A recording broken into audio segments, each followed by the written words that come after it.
How foolish you are. No matter how much fish you eat, your lack of intelligence will never improve. Stop saying unnecessary things and just focus on studying. You're the only failure in this house. Why are you so stupid? These were the harsh words my mother would constantly say to me since childhood. The way my mother treated me was clearly different from how she treated my sister. My grandmother, who felt sorry for me and was skilled in cooking, took me in. By eating the meals she prepared daily, an unexpected change occurred in me. My mother began to regret leaving me in my grandmother's care. My name is Caroline, and I'm a third-year student at a public high school. I'm not particularly good at studying, but I enjoy school life. My family consists of my parents and my talented younger sister, Julia. She excels in her studies, always ranking in the top 5 of her class, and is aiming to enter medical school. She has a slim and cute appearance, almost like an idol. On the other hand, I'm not good at academics. I'm chubby, have rough skin, and my appearance is far from idol-like. My mother always treated me harshly, constantly saying, "Your grades are really terrible.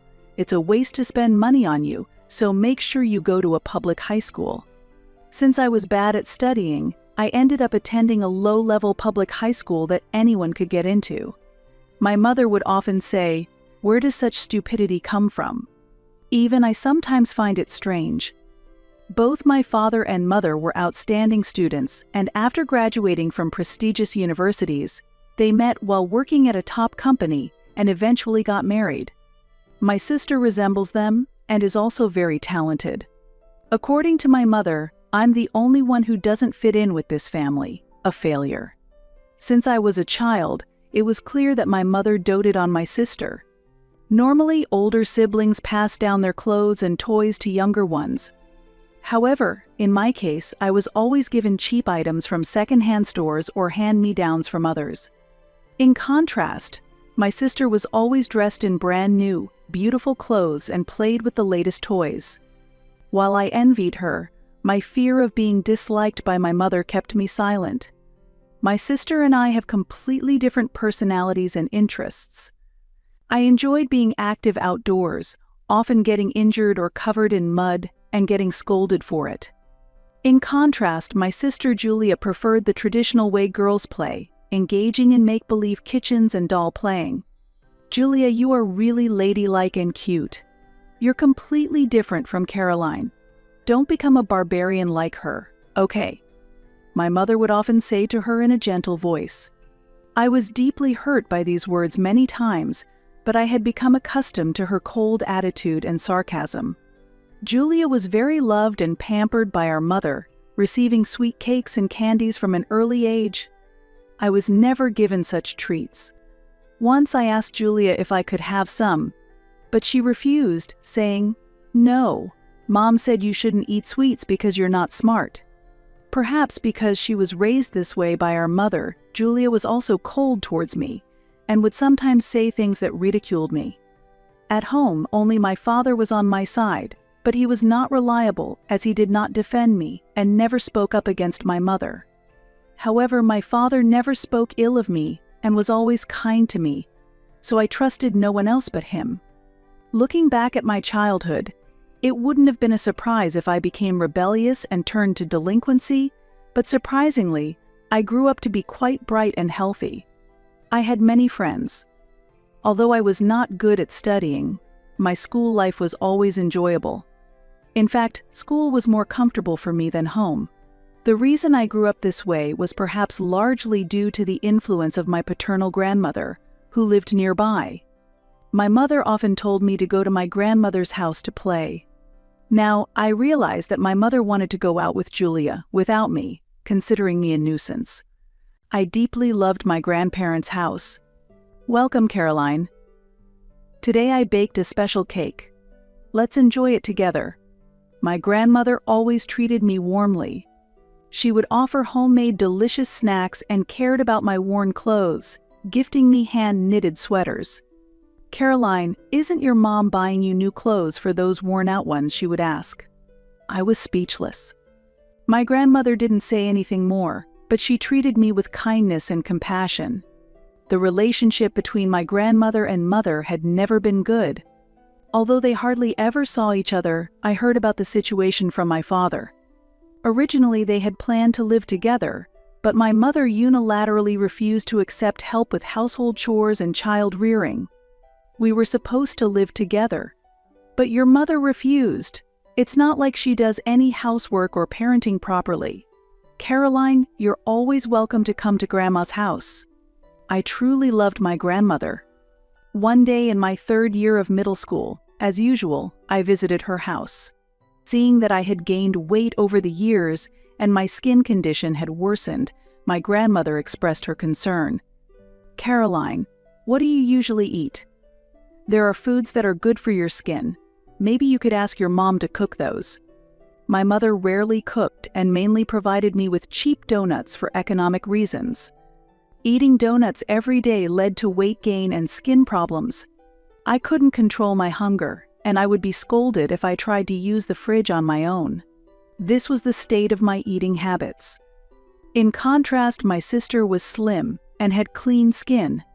My mother considered Julia's health and bought her expensive salads and side dishes when eating out. I felt discriminated against even in terms of meals, and during family meals I wanted to return to my room quickly, hastily swallowing the donuts. In the first autumn after I entered high school, my grandmother made an unusual visit. A relative gave us a lot of mackerel. We can't eat it all, so I want you all to have some. Mackerel is good for your health. She said this, bringing a lot of fatty, fresh mackerel. However, my mother reacted with annoyance. Mother-in-law, this is troublesome. We don't accept fish in our house. Even if we receive so much, it will just end up being thrown away. In fact, I don't hate fish. We never had fish at home simply because my mother didn't cook. Is that so? You're not fond of fish? It's too bad. Fish is good for both the body and the brain. My grandmother was disappointed. It was painful to see my beloved grandmother so disappointed, and I couldn't help but blurt out, "Actually, I like fish. I want to eat it." As soon as the words left my mouth, it was clear that my mother's sharp gaze was piercing me. How foolish. Your lack of intelligence will not improve no matter how much fish you eat. Stop saying unnecessary things and focus on studying. You are the only failure in this house. Why are you so foolish? My mother continued her tirade. My grandmother, visibly angry, said, "Excuse me, Tracy. Is this how you always treat Caroline? Do not interfere, mother-in-law. I am struggling because this child is a failure. I think she probably has some developmental disorder." Though I thought I was used to my mother's sarcasm, being called developmentally disabled still hurt. Grandmother grew even more indignant and said, "She's my dear granddaughter. How can I be irrelevant? How can you be so heartless toward your own daughter? Stop preaching to me. We don't even live together. I didn't have this child because I wanted to." Grandmother's anger reached a peak, and she was trembling. "That's enough. You don't deserve to be a mother. I cannot leave Caroline with you. Caroline, you are going to live with me." This incident led me to decide to live with my grandmother. I went straight to my grandmother's house, and later my father brought my belongings. With a sad expression, he stroked my hair and apologized. I'm sorry that things have turned out this way, making you sad." I didn't blame my father, but he clearly felt guilty. Considering my mother's personality, any admonition from him might have led to a backlash, affecting me. I feel it was destined for things to end up this way. Your father is really kind, but he's just too timid. He loves you very much, and today he tearfully asked me to take good care of you. His wife is self-centered and stubborn. I really don't know why he married her. I just listened silently to what Grandma said about him. And thus began my new life with Grandma. Grandma wakes up early every day, getting up at 5 a.m., to prepare breakfast for me and Grandpa. I was amazed at how lavish the breakfast she made were. "Grandma, this is incredible. Thank you for such an amazing breakfast. It must have been a lot of work for you."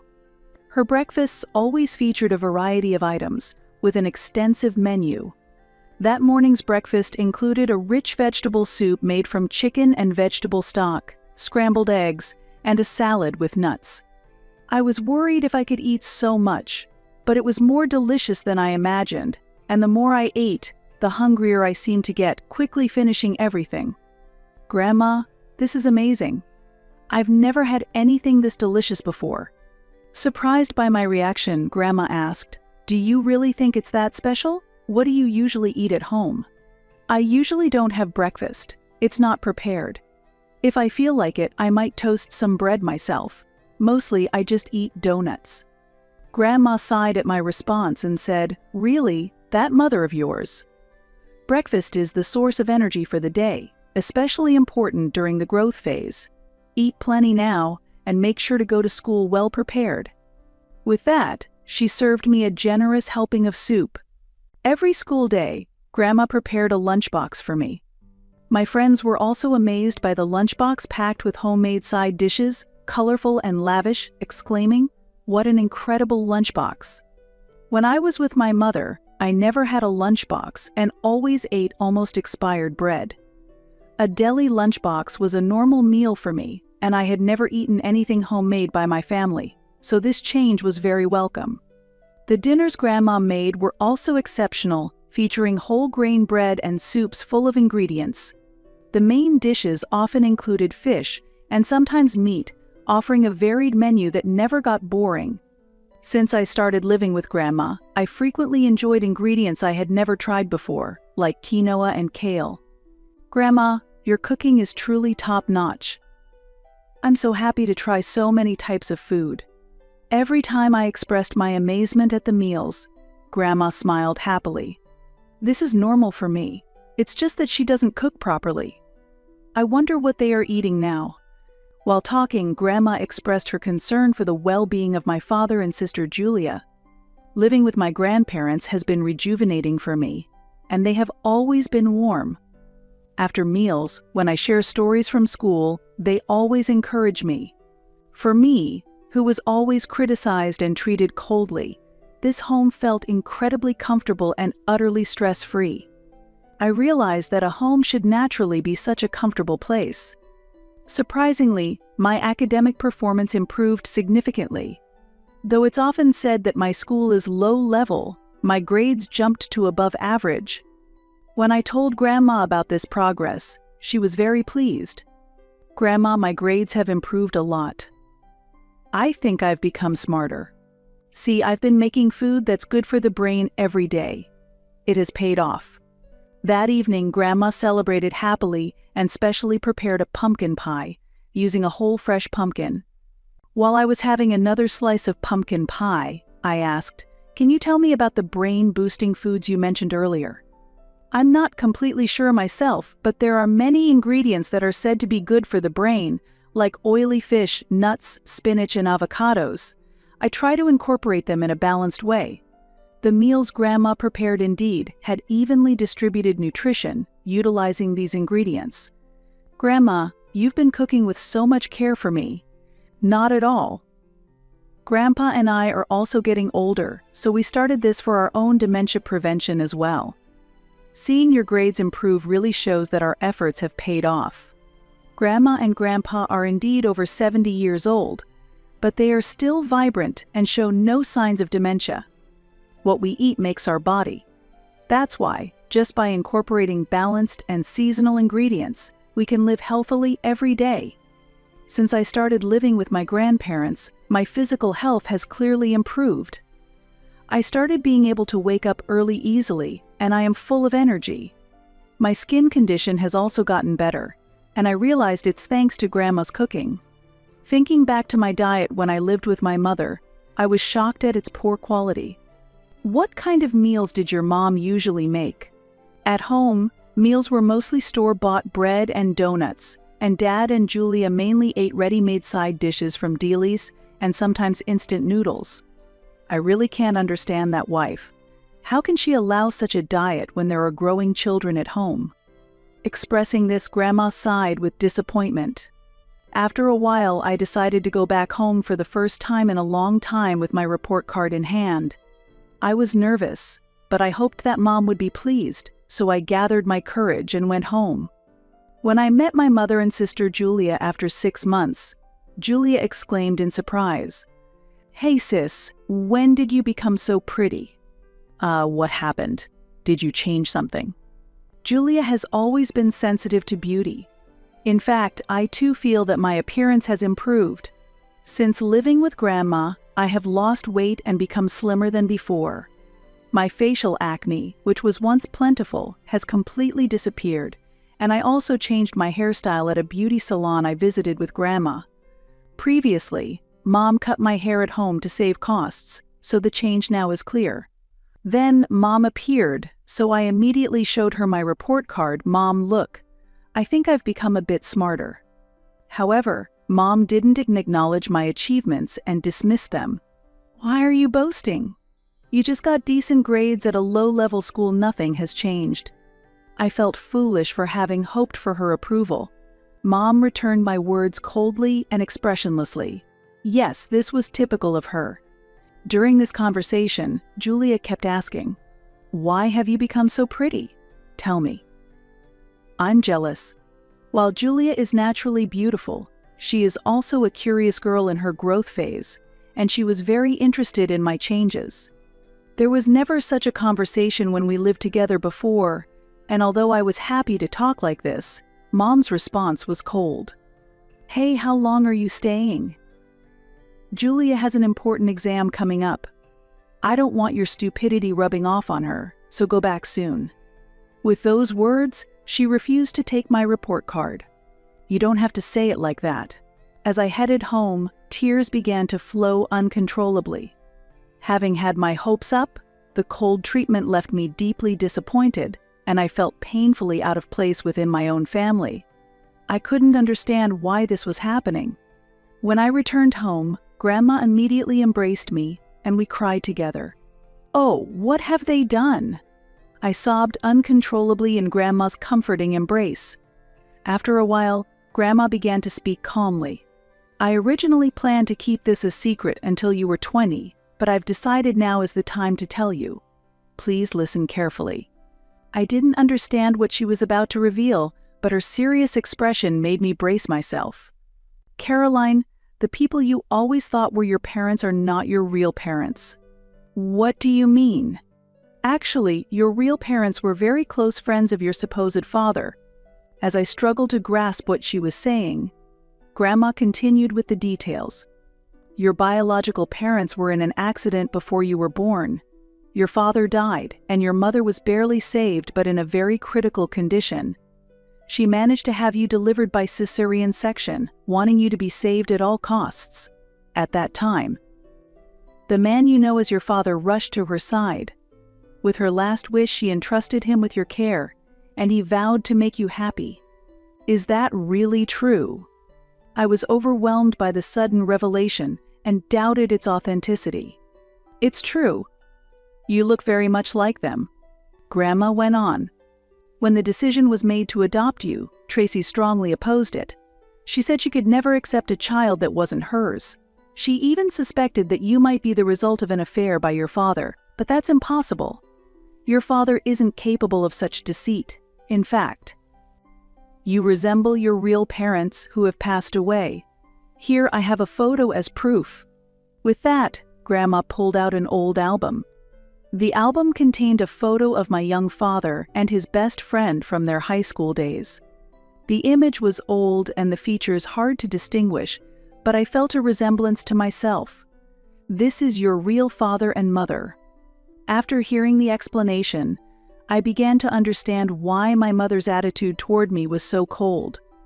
Perhaps it was because I was not her biological child and had joined the family unwillingly.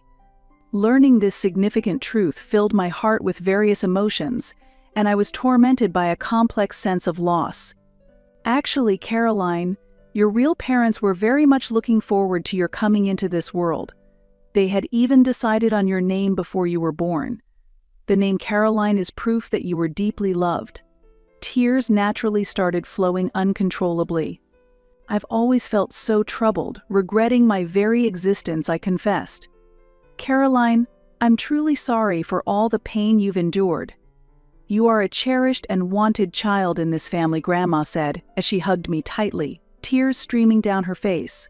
Having always sought my mother's love and lived to please her, I now felt that I no longer needed to do so, and my heart felt slightly lighter. The next day, my father visited Grandma's house. I'm really sorry for keeping the truth hidden for so long, he apologized. He then showed me photos of my birth parents on his smartphone. My birth father looked intelligent, and my birth mother had a warm, beautiful smile in the photos. Can you send these to my phone, I asked. Of course, Dad agreed, and he shared many memories of my real parents. I vowed to make you happy when I decided to adopt you, but I ended up causing you so much trouble. I'm sorry for being an inadequate father, he repeatedly apologized. I continued to live peacefully at Grandma's house, graduated from high school without going to university, and got a job in video editing locally. A happy report came from Dad after my sister Julia's university entrance exams. She was accepted into her first-choice medical school. According to Dad, Julia's reaction to her mother changed after the day I visited home with my report card. As she grew up, Julia began to question my mother's attitude towards me and her abandonment of household duties. Mother, once devotedly loved by Julia, was distanced by her and became withdrawn and isolated. Julia must be having a hard time living with Mom in such a situation. Let's invite her over for dinner next time, Grandma suggested. 4 days after making that promise, Dad brought Julia to our house for dinner. Julia, congratulations on getting into medical school, I congratulated her. Thank you, I'm so happy. Huh. Sis, did you get even cuter? Julia responded. Our conversation became even more lively than before. Really? Actually, losing weight, my clearer skin, and my changed mindset are all thanks to Grandma, I explained. What happened? Julia was surprised. However, once she saw the dinner Grandma had prepared, she quickly understood. Grandma, this is amazing. The omega-3 fatty acids from the fish, antioxidants from the vegetables, and nutrients from the whole grains are perfect. I can see why you've changed. Julia was impressed. You're really in medical school, aren't you? That's impressive. Don't you think it's amazing? With that, we laughed together as sisters. Julia had once adopted a condescending attitude towards me, influenced by our mother, but now that influence seemed to have faded, we could enjoy having a normal conversation. How happy it was for us to be able to laugh together so naturally. During dinner, the doorbell rang. Grandma opened the front door, and Mom burst in angrily, saying, "What are you doing?" "Just having dinner," was the reply. "Why do I have to be alone at home?" Mom was emotionally pleading. "I called you, but you didn't come out, so I left a note on the table." "Did you do that on purpose because I'm too sick to cook?" "Everyone is being mean to me." "Mom, I don't remember you ever cooking." "Who is being mean?" "Really?" Julia sharply retorted. Mom fell silent, then stared at me and said, "Ever since Caroline came back, our family has been strange. Julia becoming rebellious is your fault. Even though her successful exam is thanks to my upbringing, there's not a single thank you from her. It's all your fault."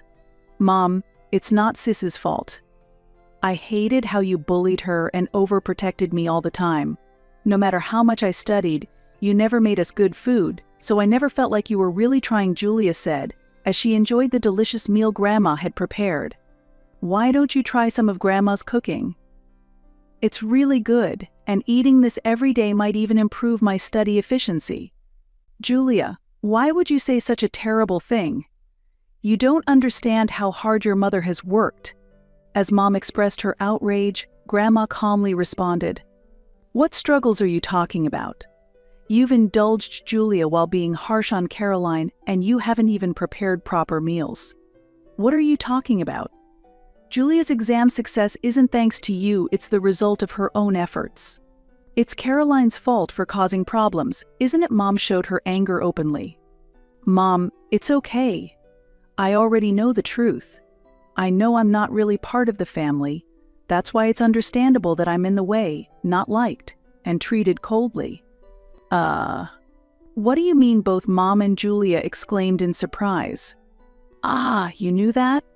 "Yes, I've been raising someone else's child. You should be thankful. Maybe you were born from your father's affair, but I've endured it all this time." "I've said it many times, but that's not true," Dad argued with a tired voice. "If you doubt it so much, why not do a DNA test?" Julia suggested. Hearing this, Mom's expression hardened. "There's a reason I didn't want to do a DNA test. When we took in Caroline, I was pregnant and thought we would need to do a DNA test for Julia as well," Mom confessed. "What?" The whole family was shocked. "I've been thinking about it for a long time. I know who Caroline's real parents are. It's clear she doesn't resemble my son or Tracy. But what about Julia? Why doesn't she look anything like him?" Grandma questioned. "Tracy, could it be Dad?" started doubting Mom. "Are you doubting and hating me?" Mom retorted angrily. "Stop it," said the usually calm Grandpa as he raised his voice sternly towards Mom. At his stern rebuke, Mom seemed to lose her strength and broke down crying. "I'm not the bad one," Mom defended herself through tears. It then became apparent that this whole turmoil was sparked by the fact that Mom had Julia with an affair partner. Before giving birth, Mom wasn't sure whose child it was, but she seemed to think that either way, it wouldn't be a problem. "I can't believe it. Am I not really related by blood to Dad?" Sis, Grandma, and Grandpa Julia, shocked by this revelation, stood frozen. Meanwhile, Dad observed the situation very calmly and spoke. "I want a divorce," Dad announced. "Why?" "That's all in the past," Mom argued. "It's not just about the past. Your actions have been problematic for many years, and you've shown no signs of changing. Divorce is the only option," Dad replied. It was the first time I had seen Dad so angry. "Julia, I know this is shocking, but Mom and I are going to get a divorce. It's up to you to decide who you want to stay with," Dad added. I don't want to stay with Mom." "But if we're not related by blood?" Julia was clearly confused. "It's okay, Julia. I'm not related by blood either, but Grandma, Grandpa, and Dad are all my real family," I reassured her gently. "That's right, Julia. If you wish, you can live here with us," Grandpa added. Julia nodded tearfully at Grandpa's words. Following that, the divorce was finalized, and Dad and Julia started a new life at Grandma and Grandpa's house. Julia was initially shocked, but now she has regained her spirits. She is happy to be eating Grandma's home-cooked meals daily and is delighted by her improved health. Mom initially lived alone in an apartment, but gradually, she found it difficult to pay the rent and decided to move back to her parents' home. Her decision to return to her parents' home ultimately worsened her situation. Surprised and intensely angry at Mom's sudden return, her parents took the drastic measure of disowning her. After that, there has been no information about Mom's whereabouts or condition, but Dad mentioned that she once reached out wanting to repair their relationship.